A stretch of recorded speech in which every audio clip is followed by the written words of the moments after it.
Hey everyone, this is Jordan from PictureMonk.com, and in this video I'm going to show you how to get a cinematic look in your photos using Lightroom. I did a video a while back on this, and it's a pretty popular video, so I wanted to make another one to show you another different kind of cinematic look you can do.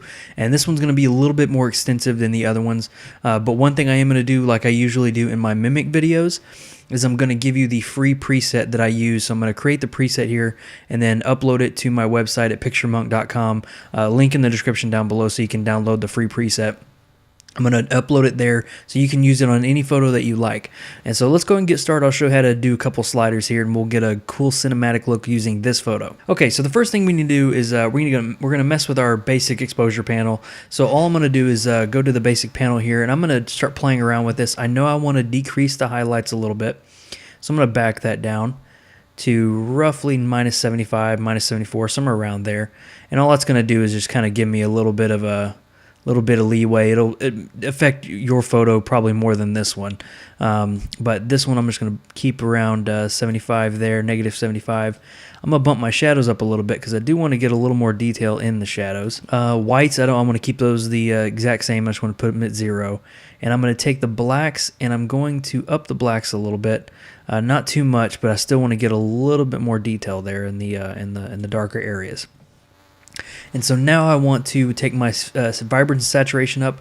In the other preset I used, I desaturated it a little bit and took down the vibrance, but this time I'm going to actually bump it up a little bit to go along with this this feel that I'm going to go with. So I'm going to bump it up to vibrance plus 38, 39, somewhere around there, and then do negative 9 or 10 or so. I don't want it to affect too much, but negative 9 or 10 around for the saturation. So there is the basic exposure adjustments. I know it doesn't look like a lot now, but once we do the split toning and the tone curve, it's going to really bring all of it out. And so let's go ahead and do the split toning and get that taken care of, get that nailed out of the way here. So for my hue, I want kind of a brownish hue. So I'm going to go to, let's see, let's go to 41, 42, let's say 43 right there. And let's bump the saturation up a bit.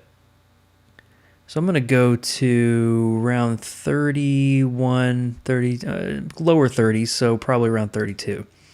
And there it gives that little warm tone that we like. And now I want to kind of cool down the shadows with a cooler blue tone. So I'm going to go to all the way over here to around 210, 209, somewhere around there, and take the saturation up a bit so it comes through. So 28, 29 for the saturation. So you can see the kind of look that we're getting. It's actually a pretty cool look. It's a classic split tone effect, but the tone curve that we're going to do here in just a second is really going to bring it out. The only thing I'm going to do is take my balance. I'm going to bump my balance up a little bit so it kind of keeps that look there, that warm look. So right around there. So I was mentioning the tone curve, so let's go to the tone curve, and now what we're basically going to do is make a slight S curve. And so it's going to go down here, and then it's going to come back up, and then end kind of right around here. So I'm going to place a couple points here. I'm going to place this one here, this one, this one, this one. Let's do one there. We might need to put another one, but we'll see. We'll see what we can get out of here. So all I'm going to do is drag this down. Like I said, it's just going to be a small S curve. Not too dramatic. Midpoint can probably stay the same. Right there. And we are going to need another point just to make it give us a good curve there. So I'm going to bring that one down. So right around there. And if you're following along, it's probably best to download the free preset instead of trying to make it look exactly like the tone curve that I am. But you can if you want to, if you're very familiar with it. But again, I'm just trying to make it as slight as I can to make it an S curve. So I think that's actually pretty good. I think I'm going to take these down actually. I don't want it to be too high on the highlights area right there. So there we go. I think I'm going to keep that. And so it looks really cool. That's the kind of cinematic look I want, a more contrasty cinematic look. And the way the guy's staring here really makes it look good. It makes it look like it was definitely in a movie. So the other thing that you can do is go down here in the HSL color and black and white. Don't need to worry about black and white, but HSL and color. You can play with the tones of your image to match whichever tones that you want. In the final preset that I give you, it's actually going to be the color panel is actually going to be manipulated a little bit, so you can see what I did when you get in there and download the preset. But just look at that, and this is kind of the basic tone that I wanted to go for, but the HSL and the color panel actually bring out a little bit more color. So that is the look. And the only thing next I'm going to do, which is an optional step for you, you don't have to do this, and it's not going to be in the preset, is I'm going to take my aspect ratio and do a 1920 by 1080 preset here, or aspect ratio. And what this does is just make it look like a widescreen movie there. And so it has that widescreen aspect ratio. It just makes it bring out a little bit more, but you don't have to do that. Again, it's not going to be in the preset when you download it, but it's just a small little touch. And so I saved the preset here as a cinematic look 2.